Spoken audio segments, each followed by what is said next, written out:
team. Hey there, this is Malorian, this is the Orc Tactical Team, and today's question comes from Mr. Reef. I'll put a link to his channel down below, but really what his question is, hey Malorian, my buddy Martin, he's really being a real jerk and using these character buses, and with all these banshees and ethereal in the front, what do I do? Can I really not attack the things behind it? What can I really do to fight this? Now, I think before I really get into that example, I'm going to kind of take a step back and explain the whole basic theory. Now, the way it works is that you can only attack models you were in base to base with. So for starters, if you're touching a model in one spot, you can't hit the character way over there. That's kind of the main idea. However, what this also turns into is ways where you can actually use that to protect the unit. In general, it's supposed to be some way of protecting the characters, but you can now use characters to protect the unit. Basically, what it all comes down to is you put characters in the front of the unit so that there's only characters. What this means is that it is physically impossible for models then to attack the actual unit because they're only touching characters. It makes it a huge pain. Obviously, your damage potential against that unit is going to go way down because these characters normally have higher weapon skill, higher defense, higher armor saves, and God knows what else. And then, of course, as well, too, you're needing to actually allocate attacks. You can't just roll all your attacks and see what characters you kill. You have to say, all right, all these attacks will go after this guy. And hey, if you did 6 wounds, the only guy had 1 left, guess what? Only counts as 1.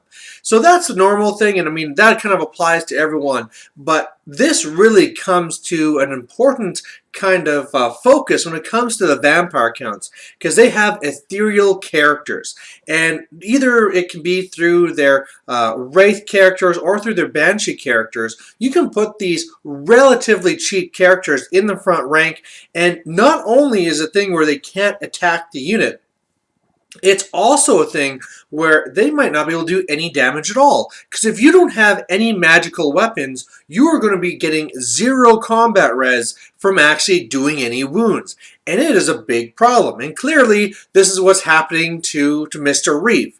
And yes, it's one of those things where if you get stuck in that combat, guess what? Unless you have, banners or ranks, those are the only combat res you're going to get. And it can be a very bad situation.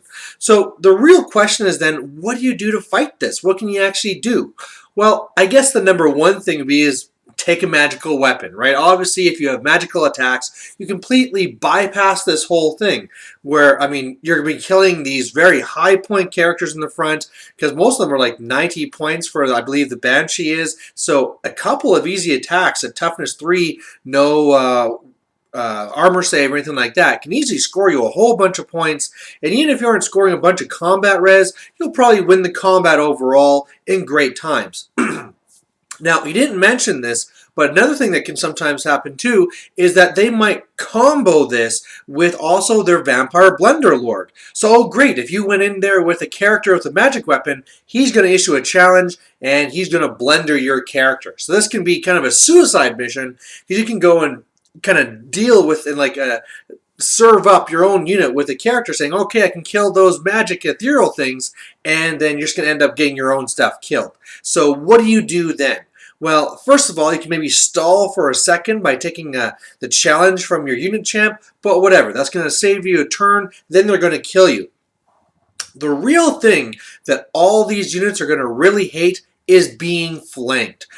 Vampire count units hate being flanked because, well, for one, their whole character bus thing falls apart because even though they might have all banshees and stuff in the front rank, guess what? They got skeletons, zombies, ghouls, whatever it is, all the way down the side.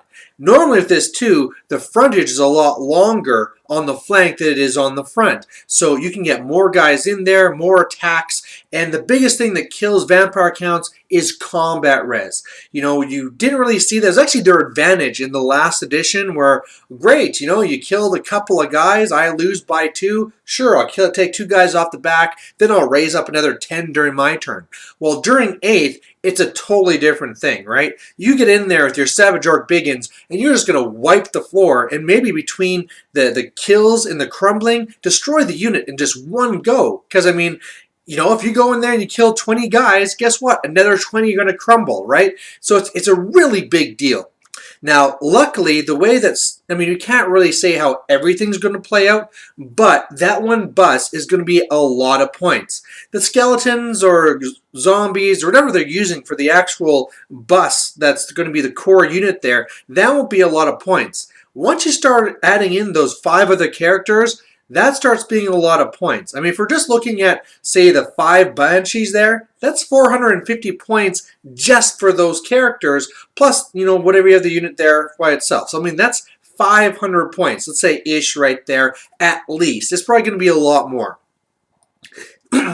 Now, let's say there's a Blender Lord in there as well, right? If they're going for the full out, this is my super bus, you can't attack the unit, there's just my Lord, which you will never stand a chance against, and he's going to slaughter you. Well, all of a sudden now this unit might be 1,000 points, right? So you can kind of see how this is going to be taking up a lot of his stuff. So what are you going to do then? You're going to then go after the weaker flanks. Obviously, if there's a lot of points in the center for this bus, there's not a lot of points in the rest of it, or less anyway. So what you're going to do is send up units just to stall that bus, be it double flee, something just to stand up there and take the charge.